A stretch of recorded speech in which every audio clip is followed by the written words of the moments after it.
Okay, I see our guest of honor is logged on, so we will go ahead and start the meeting. Welcome to the July meeting of Joining Forces for Treasure Valley Veterans. We didn't meet last month. We had a CIS training hosted by NAMI, and we had a really good turnout for that. There's several people on this call that participated in that, and I've actually had 2 people reach out to me in the last 30 days, and they used those skills that they learned in that training and things. So, yeah, how did he do? Oh, James, you're not on mute. He did really good. And then there we go. So that's really good. I'm excited that we were able to do that. We may be able to another one in September. So I'll let everybody know about that for those of you that couldn't make that training. So the big news this month, many of us were surprised, but our Idaho Veterans Cemetery Bureau Chief with the Idaho Division of Veteran Services, James Earp, is going to be leaving us. And I think most of you have met James at some point or been at a ceremony that he has been a part of. And he's a huge part of Idaho Veteran Services, and I consider him a good friend, and I'm sorry to see him go, but very excited for the future that they have. So James, I'm going to put you on the spot here a little bit. So ask you some questions and things. I think we will start with the very pressing question that so many people want to know is, are you really related to White? So as somewhere in that family tree, did I ever shake hands with one of the close relatives? No. But, you know, the way my wife and I looked over the family tree years ago, and everything kind of leads towards one guy in that family named Virgil. And so, you know, having tried to talk to my grandparents when I was younger, things of that sort. But as everybody knows, most of those folks back in that era, it was a short lifespan. Things like tuberculosis. Heck, if you broke your leg in the middle of the desert somewhere, you're probably just left there to, you know, to pass on. So yeah. So somewhere in that, I don't think my family would have made up the name in any way, but still, you know, it was one of those things. But one of my favorite memories was, you know, as you carry, for those of us who served in the military or in an organization of structure like law enforcement, everybody develops nicknames. So I was very fortunate that I always got stuck with Wyatt, because I think all of us have heard of nicknames that were less flattering for your career. And one of the most memorable acts I had, I think I was in basic training at the time, and you know, we're doing our weapons qualifications in the drill. I think I qualified like I don't know, the sharpshooter or something like that. And the drill and sergeant said, you know, you're a bleeping embarrassment to your family name. You better get back down there and qualify expert, you know, type thing. You're not leaving the range until that happens, type thing. And so I said, Roger that, drill sergeant. Went back down there and fired my next set of rounds to qualify expert. So. But yeah, it's always been humble to work within the military and have that kind of you know, presence. And there's an expectation, and just like everybody here, you know, I try to do my best for in every possible scenario. Well, that's great. Now, you spent 20 years in the Army, retired as a command sergeant major. What were some of the highlights of your Army career? Well, I have to make a correction there. So I was not appointed or selected to be a command sergeant major. I spent my last 8 years in the special operations community. So the structure is a little bit different. You have, you know, sergeant majors more still in a tactical or operational kind of mode, you know, based on their assignment. So I did reach the rank of sergeant major, E9, just didn't get the wreath on there. Had an opportunity, had a great friend of mine who was a company commander of mine when I was in Fort Lewis, Washington in the mid-90s. And I was a young staff sergeant at the time. We stayed in touch through the years, and he had made when he made battalion command, he had asked me, James, I want to recommend and have you come over as my command sergeant major. And I told Tamara, I said, well, this is going to keep me in the Army for a few more years. And she said, let me remind you something. We did this together, and we're doing 20 years is what we said. So 20 years I was out. So I unfortunately turned down that opportunity. But what it did is it led me to a whole new career, a whole new focus, now working with veterans and the community. Again, as we kind of go through life, we have to try to find ourselves. When you walked out those gates and you had opportunity to discharge from the military service, just like your organization here, you find a lot of people who are trying to now reinvent themselves or find a new direction and structure. And so I worked with government contracting for a little bit. I was a independent training consultant with a company where we did the assessment and selection for MARSOC, the Marine Special Operations Command. And that was a difficult one because you're competing against young personnel from the Marine Corps who are focused to join that branch of the Marine Corps for special operations. And so one of the things I had to do was I led, the forced marches and things like that to the obstacle course and have to demonstrate.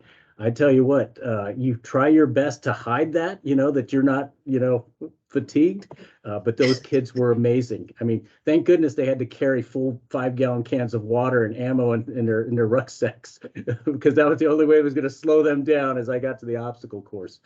But a short stint there led me to Idaho in the mid-90s when I was stationed at Fort Lewis. I passed through Idaho in 95, 96, both years, 95 and 96. And as I drove through Boise on my way back from Missouri into Washington, I was taken back by how beautiful the Golden Mountains were. And back then it was not a whole lot of traffic on the highways. It was pretty, pretty empty. And I said, one of these days when I retire, I'm going to come to Idaho. And for 15 years, I had talked about it with my wife, Tamara, and I said, oh, it's beautiful out there. And one morning we woke up and said, it's time for a lifestyle change. We're gonna move to Idaho. And so we looked at the map. We looked at where we were at Fort Bragg, North Carolina, and we said, hey, the military can move us one more time. And that was the maximum distance they could take us. So we ended up in Idaho. And the community, again, is with veterans was fantastic. Yeah, I think that's something we can be very proud of here in Idaho as I travel out of the state just a little bit more and deal with people outside of Idaho. I am shocked at how extensive our network really is, and not just with joining forces, but throughout Idaho compared to other states. And we wave our flag a little bit higher and a little bit stronger than absolutely some of our other states. So great. So when you came to Idaho, you had no cemetery experience. What brought you to the position that you're in now? So I had a different impression of cemeteries back then. I felt they were very private and only for those who truly had a meaning to be there. It was a little intimidating when you look at the Veterans Cemetery. This was in 2013 when we arrived here. I started working with Division of Veterans Services about June or July of 2013, and I was a veteran service officer working at the OVA with Bill Hyatt. Again, it was a natural connection after going through multiple interviews for positions, both private industry and state. The one interviews I remember the most was applying for a position with Division of Veterans Services, because at that table, that for the interview table, it's just like I'm looking at everybody here. We have a connection somehow or another. All of us have a connection. There was an ease that quickly came across and said, I want to be part of that team. So I didn't get the first position. Actually, I was applying for Bill's position at the time. Didn't really know it was Bill. Bill was already going to be in that position. and a service officer had resigned with Bill. Bill quickly called me up and said, "Hey, James, you were fantastic in the interview. Would you like a job?" And so I took it. And it was at that point in time, I was about through my probationary period with the state when there was a mass exodus of the administrative and the director here at the Veterans Cemetery. At the time, they asked me to come over.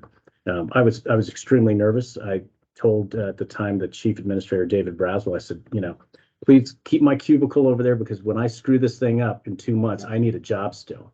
And so they said, we need leadership. And that's one of the qualities that I honestly feel can guide you through every obstacle, every future employment that you will seek. It's not necessarily something that you can get a certificate and put on the wall of an academic achievement.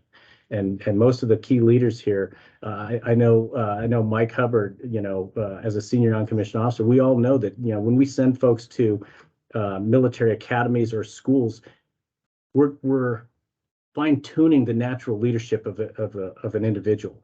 And so I came here, I sat at the desk one day and I said, I've got to figure this thing out, and it's my ship. I'm going to steer it. And so I truly understood that the mission will define the actions in which we have to do. And you could not find a more honorable mission. I knew that accepting this mission meant that it was no fail. And I go back to my thought about the intimidation of the cemetery. I quickly embraced it. This is a location of history, honor, commitment.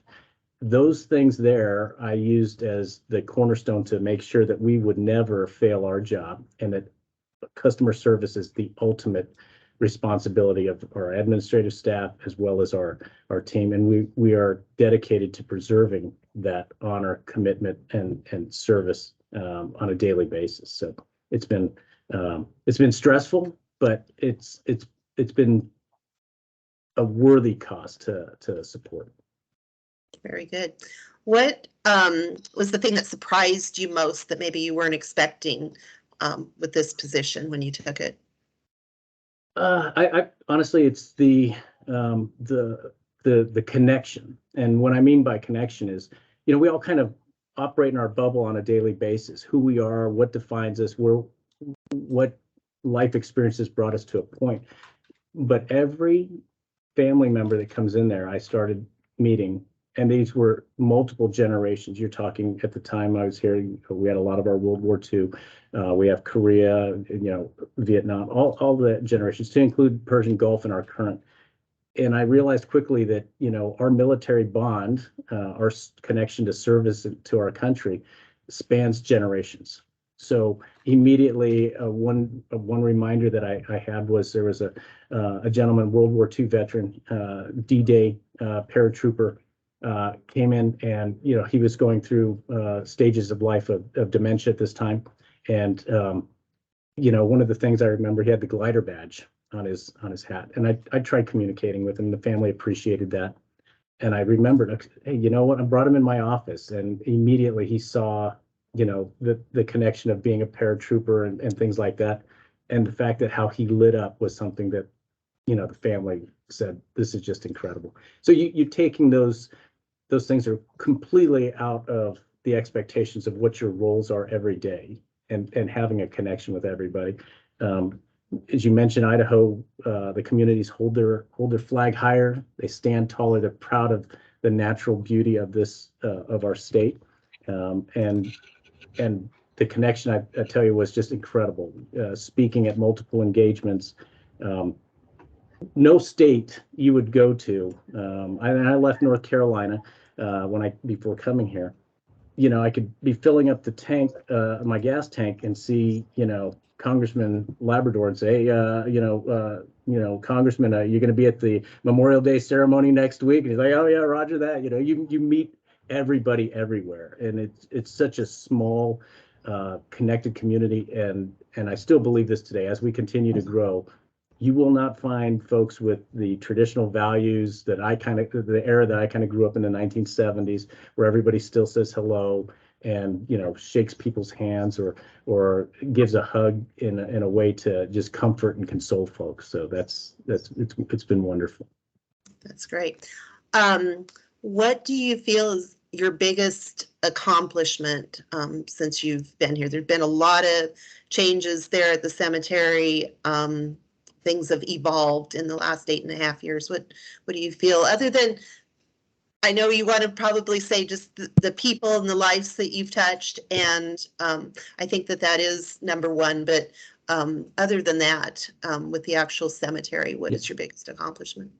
I'd say bringing cemetery burial benefits to Eastern Idaho and the neighboring states in Eastern Idaho. That was a very, it pretty much spanned my very first meeting as cemetery director in 2014. When we did an IVAC meeting in Pocatello, we followed up with a meeting with state senator up in Idaho Falls, and there was a need, a desire to have those veterans benefits. The creation of our veterans cemetery in Idaho, in Boise, was our only cemetery at the time. We now have 3: one national cemetery in Buell that supports the Magic Valley region, and we have our state veteran cemetery in Blackfoot.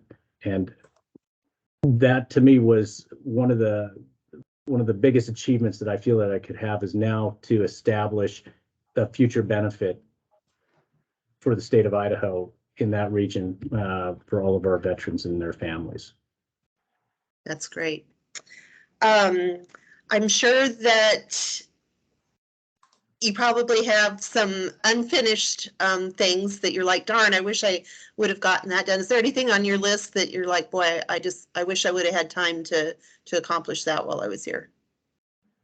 Yeah, I'd say right now we have an expansion project, and here in Boise. And one of the things I really put my mind to and had an opportunity to talk with our project managers at DPW and was a memorial court that would now, the designer of the memorial court basically was in the top 3 of the designs that is now established as our Vietnam Veterans Memorial in Washington, D.C. And they're going to bring a lot of that concept to this feature here in Boise, and it will allow the visitors to walk down into this area, to have the memorial plaques to the left and right as they walk into this. It's something I would love to have seen completed. But I'm hoping with this new position in Washington, D.C. with the National Cemetery Administration, it brings me back for the kickoff meeting, and I will get a chance to see it. But I'll be in a different seat. That's great. Well, in all of the correspondence that I've sent out, I've just said that you've accepted a position with the Veterans Administration in Washington, D.C. What can you tell us about your new job? So the position that I applied for was for the Deputy Director of the Veteran Cemetery Grants Program. The position itself provides oversight and construction grants for all the state veteran cemeteries, to include tribal veteran cemeteries and territorial locations of the United States. And so I think the responsibility that I'd love to have is we talked about the project in Blackfoot and the expansion project here. I really wanted to flip the role on this. We have been the grantees, and I had watched that experience over there. Now I want to go over and take the experience that I have as a state director and having been a grantee, and now make that program that much better. I mean, it's a great program, but I feel that every one of us want to make something better when we have an opportunity. And I feel that with the experience that I have, I could share that with especially with. And I'm excited to work with the tribal nations on their particular cemeteries. It's been an incredible opportunity. I was worked, well, I'm still on the committee, but I was appointed as a committee member for the Veterans Administration's Advisory Committee on Cemeteries and Memorials, ACCM. And although I will have to resign that position, that was my focus. That was my task, was to identify ways to improve for tribal veteran cemeteries, and that's one of the things I have a passion for, and I feel I'm going to finally get an opportunity to perform in that task. That's great. Now, for those on the call that don't know, can you explain the grants program with the VA and how we actually get our veteran cemeteries funded? Yeah, so through federal funding, a state can apply for a federal grant to cover the full cost of construction of the veteran cemetery. That includes the administrative, the infrastructure, the crypts, everything. Just as you saw, and many of you may have visited in Blackfoot. It's a selection process. Is also based on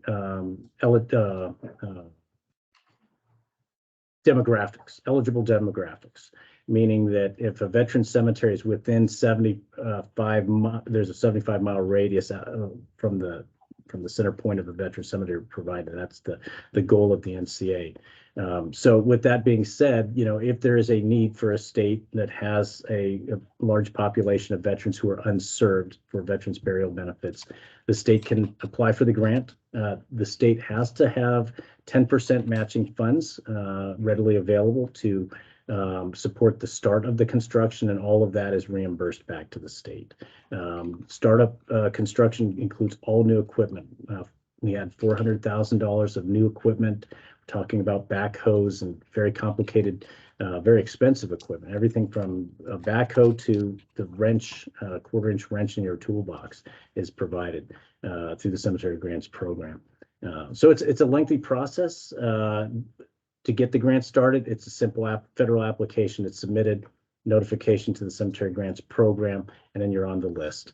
And then as the appropriation is provided to that particular organization, that money is divided up between establishment projects, expansions, and operations and maintenance. Wow, that's amazing. You're really going to have your hands full. How many, or do you even know how many applications are out there right now for pending potential cemeteries across the country? So establishments are fairly low. There are, I'd probably say, no more than a dozen within the states that are looking at that. Where you're seeing is a lot of expansions. We've all seen and understand that, pretty much since 1991, there is a huge amount of now eligible veterans who have served either during start of the Gulf War all the way through our current contingency operations. So the active duty population, not only just with the active duty side, but a lot of our reservists and National Guardsmen have entered into that eligibility for burial benefits. So a lot of veteran cemeteries are expanding. As mentioned, we have an expansion project on the books right now, and right now there's currently I believe 120 or just over 120 state veteran cemeteries throughout the United States. That's great.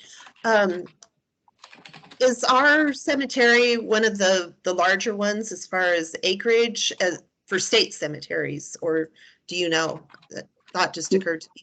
No, it's really kind of undefined, because even with our veteran cemetery, we have 77 acres of cemetery. However, a large portion of that is dedicated to infrastructure, just to run irrigation water up to the site, and some of it is undevelopable, and it's part of the architectural design. But we do have one of the most unique veteran cemeteries, because we're two-tiered. We have a lower section, or the main section, and then we have an upper section of the veteran cemetery, which makes us very unique in our configuration alone. I know Governor Dirk Kempthorne, he was governor when the cemetery was established, and he's still quite involved in different things. And he always likes to say that Idaho was the last state to establish a state veteran cemetery, but we've got the best one, the best looking one. That's a very true comment and an observation by Governor Kempthorne.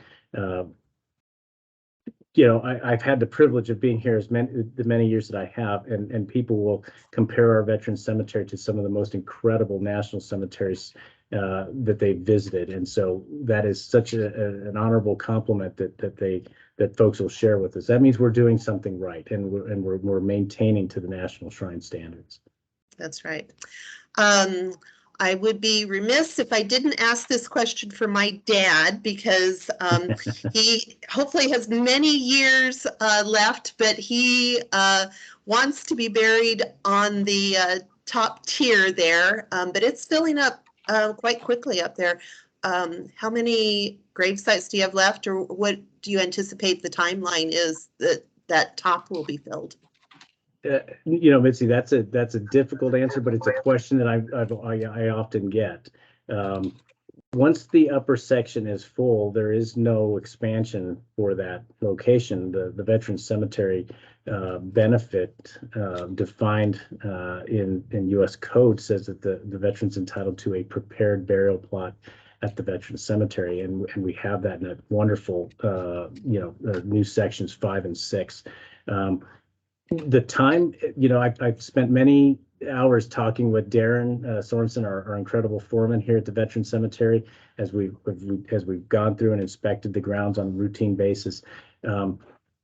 It's something that's going to be hard to predict, because as folks start to tend to see that area getting fewer and fewer, the desire to just select that section is going to increase. So we don't know if all of a sudden, next year we start to see an influx of just upper casket burials in that section. The one key thing I always try to remind folks is to accept the cemetery as when you enter that gate, because regardless of an individual's choice, whether it's cremation in the columbarium wall, scatter garden in the upper section, or the rows of upright headstones in there, you are entering a place of honor, and it's defined as one cemetery. And I tell people that all the time, and oftentimes that does it reminds folks that it's not about my particular choice or section, because what's unique about veteran cemeteries, you can't pick your plot, as you know, Mitzi. This is one of these things.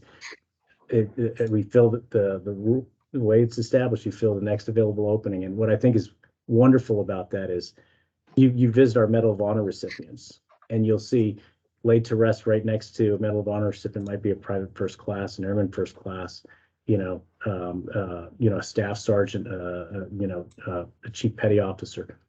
There's nothing defined. People will ask me all the time, where's the wartime section? Where's the officers section? And things like that. And we let them know, and they kind of look back and go, well, that is pretty interesting. So yeah. So sorry, I can't answer your question on that one, Mitzi. Well, you did. I mean, that is the answer. So I have heard that outside of Arlington Cemetery in Washington, D.C., that we have the most Medal of Honor recipients buried in Idaho. Is that true, or is that a... Yeah, for state veteran cemetery, and when you think of the modern era, we're talking World War II and to the now. We have 3 Medal of Honor recipients here. Medal of Honor recipients typically their families gravitate towards Arlington National Cemetery. And very few state veteran cemeteries, they might have a reinterment of a Civil War era or a veteran who might be a Medal of Honor recipient, but we have 3 modern ones and modern era. And from what I'm told, we're the one with the most. And when folks have asked me about that, I told them I've talked to Sally Jackson, and the reasons why Art chose this veteran cemetery, not Arlington, was the fact that this is his home. This is where he loves the people that were there, and people will visit here and remember who he was as a person, and with the close connection. And so I think that kind of defines some of the decisions in which we have our 3 Medal of Honor recipients here. Yeah, I think so.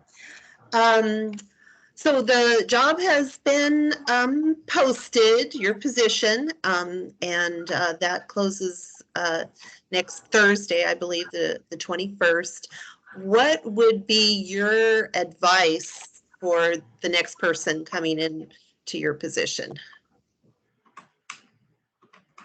Always give the attention to your families when they come in, and whether it's just an information, and because you're you're representing a subject that is very difficult for people to comprehend. I talk to folks daily and they'll tell me, James, this is something I didn't want to plan for, but I need the information. And you provide that. Somebody's going to come in and they've just experienced the loss of a loved one. You need to be able to quickly provide that level of compassion, but also instill the confidence that you are now going to be the steward of their loved one in perpetuity. And I think when you can provide that, there's a sense of calm that the family will go through, understanding that where they are going to be memorialized. And this is, I used the term reunite with the surviving spouse, whether it's the veteran or the spouse, that they will one day be together. But myself and my team, we're the stewards of over 10,000 families who've chosen this veteran cemetery. So although the service that's going on today at 10 o'clock at our cemetery is extremely important and commands our attention, we also have a responsibility to maintain our veteran cemetery, to honor over 10,000 families that have made that, who have passed away. And this is their final resting place as well. So that is really kind of the essence of what you need to come in with every day. You have one of the person who's going to fill the seat will have a beautiful experience when they come off the road. They're gonna have a difficult time going through traffic, but when they enter that gate of Dry Creek Cemetery and they see the two cemeteries that they're entering in, there's a level of I guess calm and honor that comes, and everything just tends to calm down. And when you come in there and you sit in that seat, that you're there to provide the ultimate level of compassion and confidence to the family in their decision making. That's great. Now, I'm sure there are a lot of people on this call that don't realize that you can pre-register at the cemetery. What is involved with that, and why do we encourage people to do that? The pre-registration does not necessarily assign you a gravesite or make it your final decision. So you can always, choose another veteran cemetery wherever your life may take you. But at that point in time, pre-registration is a single application that both the veteran, the spouse, and even an eligible dependent can provide the paperwork for us, and we can verify the eligibility, which would now make you eligible for any national cemetery, or so what I'm saying is, when we tell you that you meet the eligibility for our state veteran cemetery here, it gives you the peace of mind that you're eligible wherever you choose to go to in the future. Some states have residency clauses still in place, so we never say that you're eligible for any state veteran cemetery. Certainly in the state of Idaho, you're eligible for our two veteran cemeteries or any state national cemetery. But with that simple application, you provide a clear, readable copy of your military discharge document, and it must be active duty, not necessarily active duty training. So if you have a discharge document DD-214 from boot camp or from basic training, you need the one that shows your active duty commitment. So if you're a retiree from the National Guard or the Reserve, make sure you have your NGB 22 or your retirement letter. And if you served active duty, also include that with it as well. And a marriage certificate from the spouse. We will use those to verify your eligibility, and then those records will be maintained on file with us, both electronically as well as in hard copy. You'll receive a letter from us, a process about 4 to 6 weeks. Once you get that letter, we encourage you to start the process of, put that with your will, your important paperwork, and share your plans with person's outside. You never know sometimes if a situation takes place unexpectedly and everybody's thinking, what was their plan? What did they want? And so the more people that you trust that you can share some of this information with, or with a funeral home of your choice, that will help the process. But it's essentially a way to develop peace of mind in a very difficult decision that you have to make that could possibly be during a very difficult time. And just your explanation there, I mean, I think that says a lot, because when somebody passes away, especially if they pass away unexpectedly, your head's spinning. There's so many details, and then the emotion that's in it. And then to try to find all of these documents and get that in place. And it's really a simple process to come out and pre-register. And like you say, that part's taken care of, and that doesn't lock you into being buried there, but it takes some pressure off of your family. Absolutely. Your wife, Tamara, has been by your side throughout this journey. How long have you guys been married? We'll be 31 years in November. That's great. Now, were you already in the military when you guys got married, or has she been there since day one? No, we were right at that point when I made the decision, and I think and she hates this, but the proposal I think was over the phone that hey, I'm going to go to Germany. You want to get married? But the partnership has been incredible, and as you know, Mitzi, and everybody might know on this, that's the one thing that I truly love about our veteran cemetery, and I share this with a lot of youth groups. When we walk through there, you look at folks will say, 70 years together, or 65 or 50 years together, an incredible journey. And I remind the youth groups that, this is a commitment that two people made, and you'll see that wartime service, Vietnam, Korea, World War II, that spanned, wars and multiple generations. They stayed together. And so I try to instill that in a lot of young people that come visit our cemeteries as part of youth groups. That's great. Well, I'm texting with your wife right now. She's going to join us, but she doesn't have the link, so I'm sending that to her right now. Before she gets on here, like I said, you guys have been partnered. Usually, if you're out in the community at an event, Tamara is by your side. What would you say is her greatest accomplishment to our community? She had the idea when she experienced our Wreaths Across America in 2013 to be a part of that, and want to ensure that I think what she truly understood was the mission: remember, honor, and teach. And I think there were certain things that people had shared with us through her knowledge of the staff there at Wreaths Across America, that when multiple generations pass on and life takes them in different directions, some of these grave sites will never be visited. But at least that one time a year, at that one event, the National Remembrance Ceremony, somebody will visit that gravesite. They will read the name. They will render a salute, whether it's military veteran who renders a hand salute, or a great patriot who's there to place their hand over their heart and place that wreath there.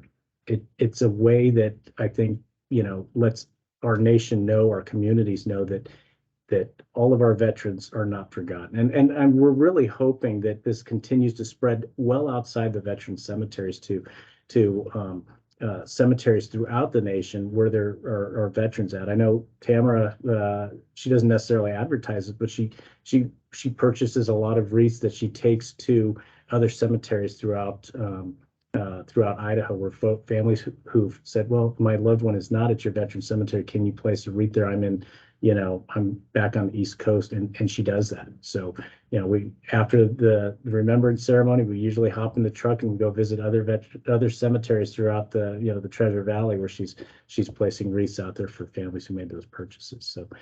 So yeah, that's been her primary contribution, but I felt that it was something that was meaningful, and what I loved the most was seeing this ceremony go from 40 people to 400 people, and it continues to grow. Over an 8-year span, families have stayed in touch with her, and they started these family traditions where they started when they were 10 years old, and they're now 18 years old, and this might inspire a generation of young people to join the military to serve their communities. A great opportunity to teach. And there's my lovely bride there. She had to take our dogs to the vet this morning, and so that's when I was off mute earlier. She brought my dachshund Franklin. He stopped by to see me this morning. That's great. Welcome, Tamara. I think most people know you. We were just talking about usually when James is out in the community that you're by his side, and that you two are a great team together, and it's a good partnership. Well, thank you. Yeah, we have truly been blessed here in this community. It's an amazing veteran community here that we have. That's great. I will share with everybody one of my most memorable experiences with both Tamara and James related to Wreaths Across America. In, I believe it was 2019, we were shipped a bunch of extra wreaths and things. And so we got done with the ceremony at the Veterans Cemetery, and Tamara's like, we have a lot of extra wreaths. And it was a mistake, not on our part, but they had just sent extra wreaths. And we ended up having enough to cover almost all of the headstones at the military cemetery on the military reserve behind the VA. And it was one of those things, we had kind of a short window that James and Tamara could get together. And so I came out with my grandkids, and Wayne Riley from Team RWB and Heidi Harper, they came out, and it was just our small group, but we went through and put a wreath on each one of those headstones, and my grandkids spoke the name and gave the salute to each one, and that's something that I will always remember, and I thank you for including me in that experience. Absolutely. Yeah, I remember that day. There was just the hint of snow coming down, and just wonderful. Yeah. It was chilly that day, and like James said, it felt like it was going to snow, and just as soon as we got all of the grave sites covered, it did start to snow. It was perfect. So, Tamara, what can you tell us about Wreaths Across America as far as how you got involved and how it has grown and really exploded over the last few years? Yeah, I got involved back in 2014 when James took over the cemetery.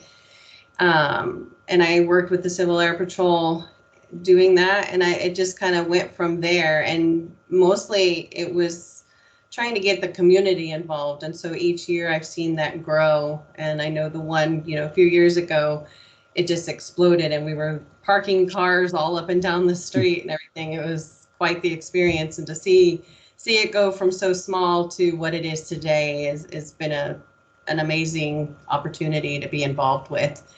I packed up some of the Wreaths Across America stuff yesterday and kind of going through and reminiscing about the years that I've been involved. I think this is would have been my 9th year involved with it. So hard to give that up. Well, you've got it established very well, and so that nobody worries about what's going to happen with that program. I'm going to kind of take over the coordination of it, but like so many of the events that I've worked on. We're going to have a committee, and we'll bring people in from different parts of the community to help with this and to keep it going and see it continue to grow. Absolutely. Thank you, Mitzi. Yeah, thank you. I'm just going to share one more thing. I have 3 grandchildren. I've got twin granddaughters and a grandson, and I first started bringing them with me when the girls were just 4 years old, and my grandson was 6. And there's a ceremony before you go out and lay the wreath, and for a small child that can be that wiggle moment, and you want to run around and things, but I've always just made them stand there, be respectful and things. And then, we've talked about each wreath when we've laid it, the significance of saying the name and stuff. But this last year, we were standing there and through the ceremony and things. And my grandson turned around after the speaker was done, and he said, it gets less boring every year because I'm understanding the words more and more. And that really hit me, because that's what we need to be teaching the next generation. And you may bring your 4-year-old there and they don't understand it all, but just that continued exposure is, how we're going to teach the next generation. And you've helped establish that. That's wonderful. I like that story. Yeah. Yeah. So, you guys are, James, your last day is this Friday. I guess that's tomorrow already. It is. And you start your new job August 1st? Well, so I'll know definitely. I know it's between, first is what I was told, but I have some leeway with my new boss because I haven't had the full offer letter. They had to do your background checks. It's through a federal system and everything. And I told my future boss over there, I said, well, I know I'm going to be unemployed on Friday. I don't want to be unemployed and homeless. You need to speed this thing up, because if I have to sell a home and get back over there, I said, we need to define this. So I'm hoping that I find out either by tomorrow or by sometime next week of what my clear date is. But yeah, it's definitely going to be early August right now. And so a lot of stress. We talked about earlier about how beautiful the state is. So of course, Tamara and I enjoyed our camping. And so that came with gear and 4-wheelers, and we loved the reservoirs, and that came with a boat. And I have a passion for working on cars. And so I've got a lot of stuff to liquidate before I head back east. So I need all the time I can get. So you'll let us know when the big liquidation sale at the Earp Yeah, homestead is, right? I'll get one of those inflatable gorillas out there. We'll just put it in there and it'll just advertise to come out there. So yeah. Well, I thank you both for joining us today. You've been a huge part of joining forces. You've been there from the beginning.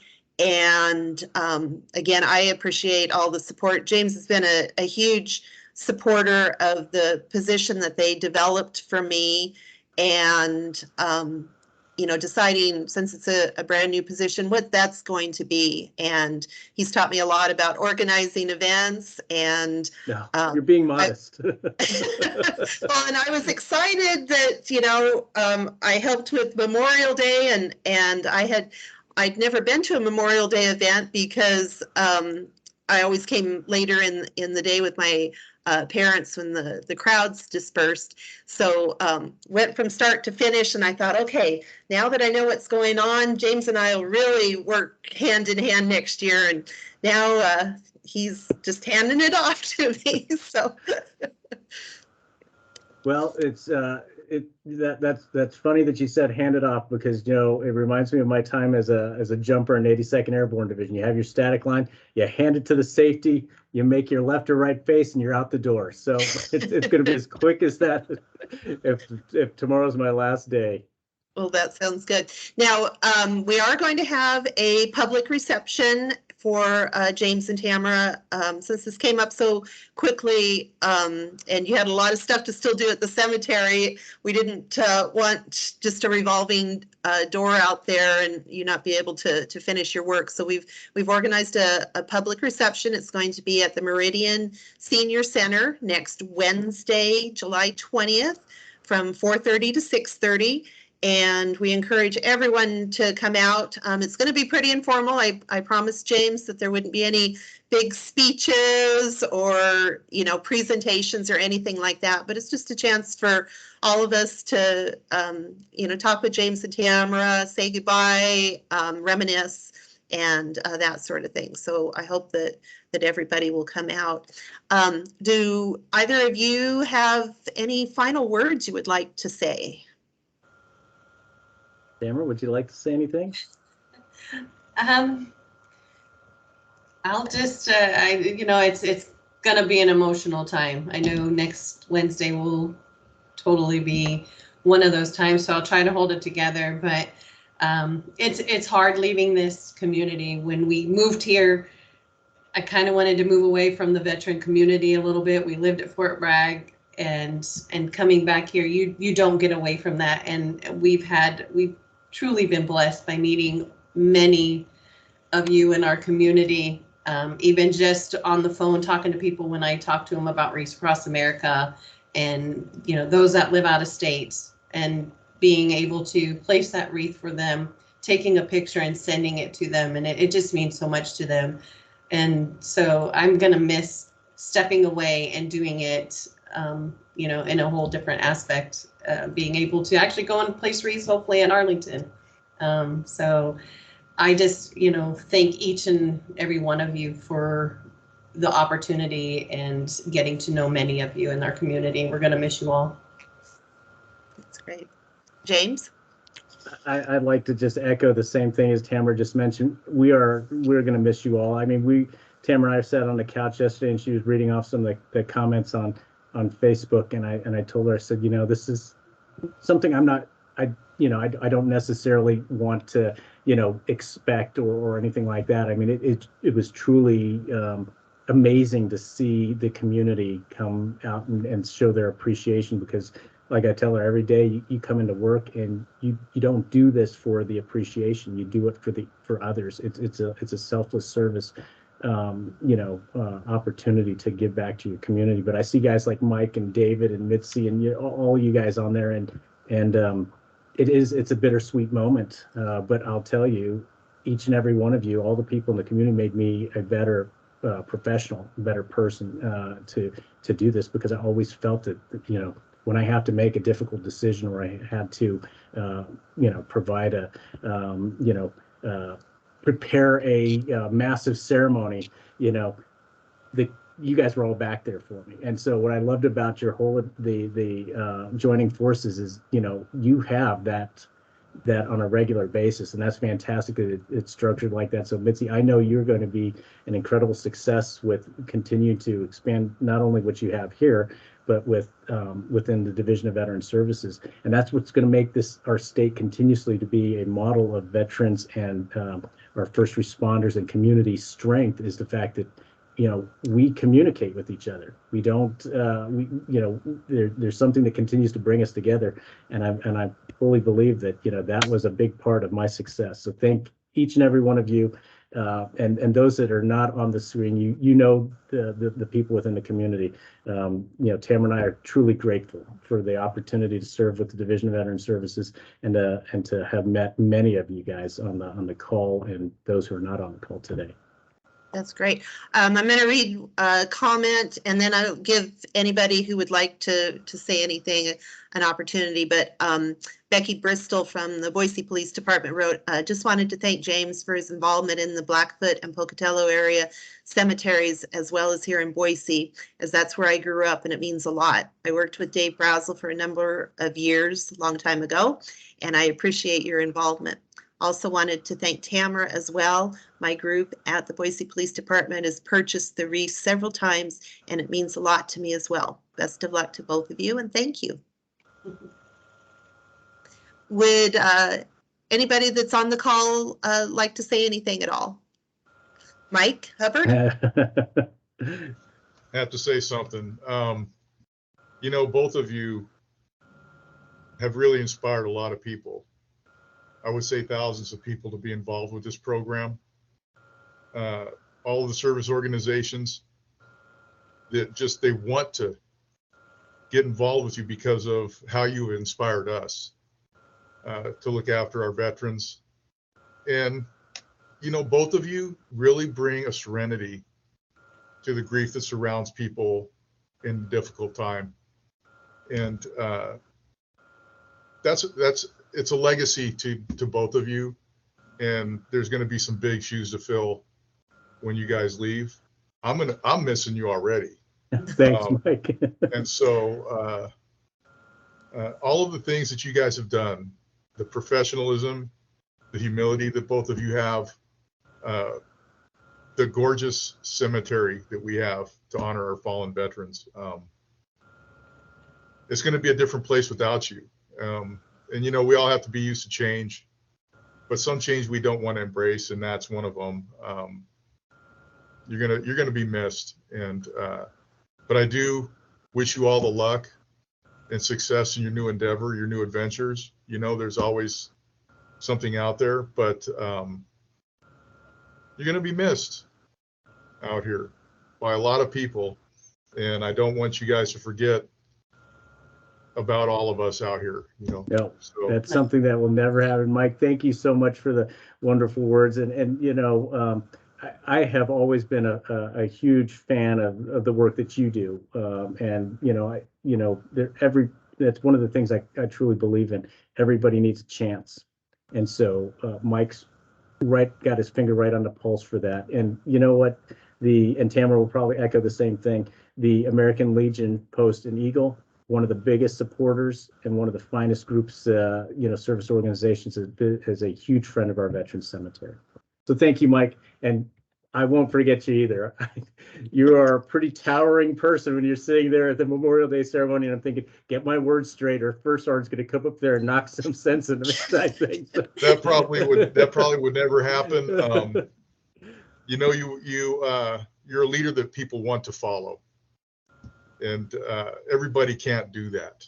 That is something that is developed through years of experience and just dealing with people in a way of dignity and respect. And both of you've got that nailed. And good luck, you guys. Thanks, Mike. Thank you. Is there anybody else that would like to say something to James and Tamara? I think Mike's, oh. Hey, I'm going to second that, Mike's comments. James, you've brought a level of care and respect to the job that is unmatched, and we really appreciate that very, very much. Some of you don't know this, but I'm also a commissioner on the Dry Creek Cemetery board, and that's right next door to the vet cemetery. And so James's team and our team have worked very closely together over many years to develop a beautiful place there. And just watching his leadership and the level of care that he has brought to that, the attention to detail has been amazing. And I second Mike's comments about your leadership and your ability to just rally your troops and to create a great experience for everybody who comes there. So thank you very much for that. Thank you, David. It's been an honor to work with you, and unfortunately it's been a short one, but I'm sure, you know, you're going to do an incredible job to inspire, you know, your team over at the Dry Creek Cemetery, and we have a lasting relationship. We look at both of our cemeteries as one experience for the family, and you've heard me say that, and that's going to stay. Yep. And, you know, along those lines, having traveled around, when I'm out of state, I try to go by other state veteran cemeteries. It's just something that I enjoy doing. Most cemeteries, they close their gates at 5 o'clock and things. And if you're not there by then, You got to come back during business hours. And James has developed a really good working relationship with the Dry Creek Cemetery so that we can keep our gates open until dusk. And there are a lot of people that come out there in the evenings and things. And so thank you for that, because I think that that means a lot to the community. And that's one of the most beautiful places in the valley on an evening right before sunset. So, those of you that don't know David Fisher, in addition to being on the Dry Creek Cemetery board, he is also with Idaho Veterans Network, and they worked really closely this spring with Mike Masterson and the cemetery to develop some coins. Dave or James, do you want to just talk about those coins quickly and what we've done with those for the cemetery? David, if you don't mind, Mike Masterson was inspired on a trip back to Wisconsin where he met with a state director of the State Veterans Cemetery, and they had a remembrance coin that they would give to the surviving next of kin at their committal shelter service. And Mike had approached me about this when he got back, and he asked, do we have anything? Well, many of you know, and this is a project I wish I would have brought up forward when Mitzi mentioned it to me, but John Sword had produced the veteran ceremonial urns, and these are being used at national and state veteran cemeteries. It's an Idaho grown project. I love it. It's something I'm passionate about, but he would take the scrap wood from those urns, and he partnered with a friend of his at Woodcraft, and we would make these pens.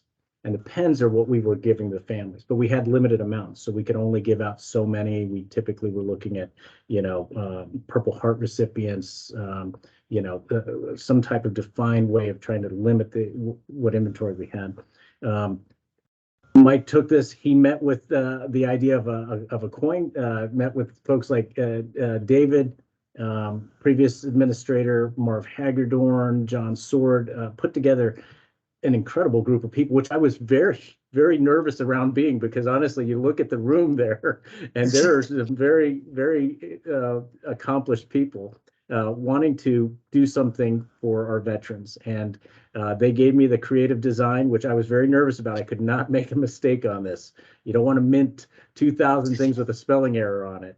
And so I utilized some of the key features of our veteran cemetery. The one is if you stand there at the visitor center. So usually the first experience the family has when they pull in there, they're staged there, they're getting ready to go through that last part of their journey, and the flag is off to the right-hand side. That is one thing I wanted to capture, is our flag plaza, and then our recent addition of the I've Got Your Back statue, which to me defines the generations that I spoke of earlier, the commitment of the generation. You have a generation of Vietnam era veteran looking back at the grave sites, and the future represented by the soldier, which was modeled after Carrie French, I believe it was, in the modern uniform, looking back at the flag. And so those were the two images on our coin. You'll also notice that the green on the coin represents the staff that maintains our grounds. They always wear that green. And I felt that although they may never get their name, some of them are not veterans, they are part of the fabric of that cemetery. So they needed to be represented. So we have the green on there, and through the efforts of the Idaho Veterans Network, David and his team have put together an opportunity that these coins can be purchased through donations.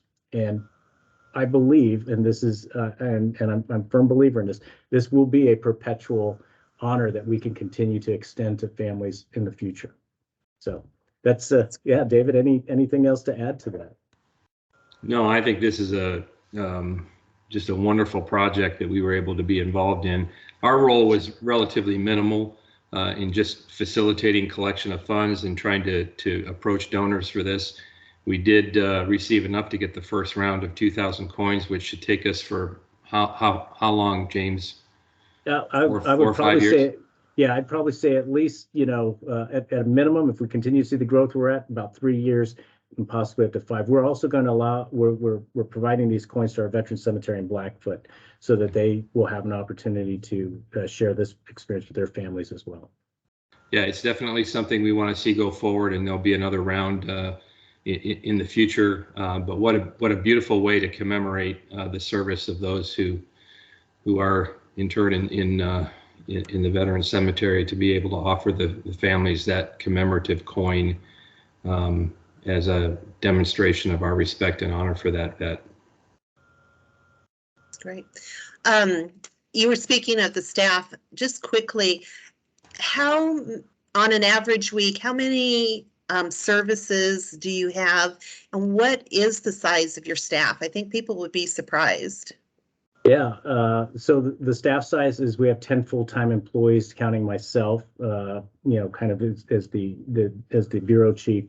So there's 3 administrative personnel, and then Darren Sorensen, our foreman, has 5 others. So, total of 10 personnel maintaining 77 acres infrastructure. The staff is extremely competent in their dedication to making sure everything is right. Right now, we're averaging probably 22 to 24 services a week, as well as still trying to maintain, get the headstones in, and everything that we possibly can. So we performed the last fiscal year over 970 services. It was a record amount and a milestone of accomplishment for the staff to meet the growing demand of Idaho's veterans. Yeah, those numbers really blow me away. The amount of services on the amount of staff, and you've got an extensive volunteer network too that you couldn't perform the services without, but a very dedicated staff.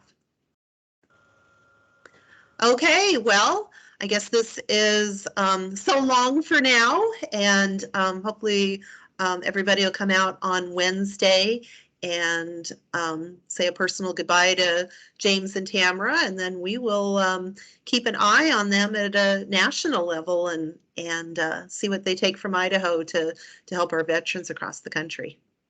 Thank you, Mitzi. Thank you, everybody, for allowing me to speak for such a long time.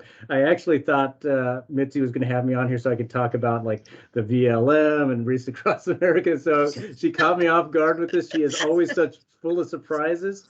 And so thank you all. It's been an honor, and I look forward to crossing paths with each and every one of you guys in the future. Thank you so much. Thank you. Thank you. Take care, you guys. Okay, so just a couple things. I've sent emails out.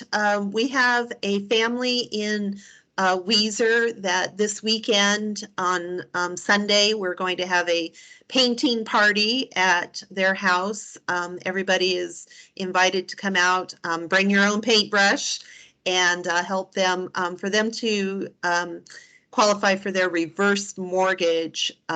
Everything's going through and looking good, but when the appraiser came out, they do have some bare wood on their house and some peeling paint, and the loan couldn't be approved because of that. Just one of those technicalities, and they're almost in their 80s, and they just were devastated because they need this to go through to stay in their home. So we're going to all go out there on Sunday, and we got the paint donated, and get all their bare wood and things covered up and get them moving on that. And so it'll not only be a good project for a needy veteran, but it's going to be fun to get people out there together.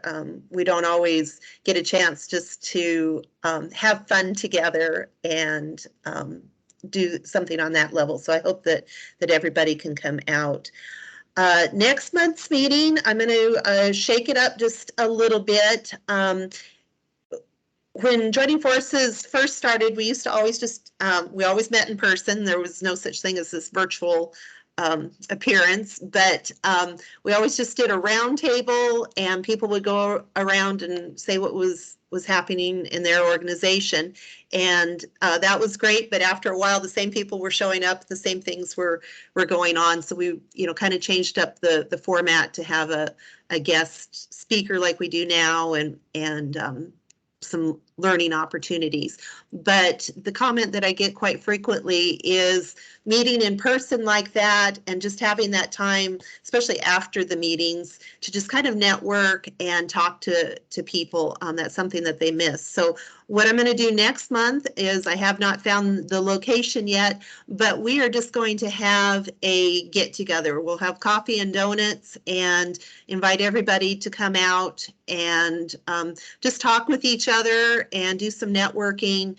And our first big post-COVID get together of that nature. So I invite everybody to come out. I'll let you know what that location's going to be, and that'll be the second Thursday in August. And as always, at 7:45 in the morning. I know that's early, but we'll get our day started off well. So does anybody else have anything that they would like to add before we sign off today? Okay, well, I thank everybody for joining us, and go forth and help our veterans out there in the community. Thank you. Thank you, Mitzi. Thank you, everybody. Take care.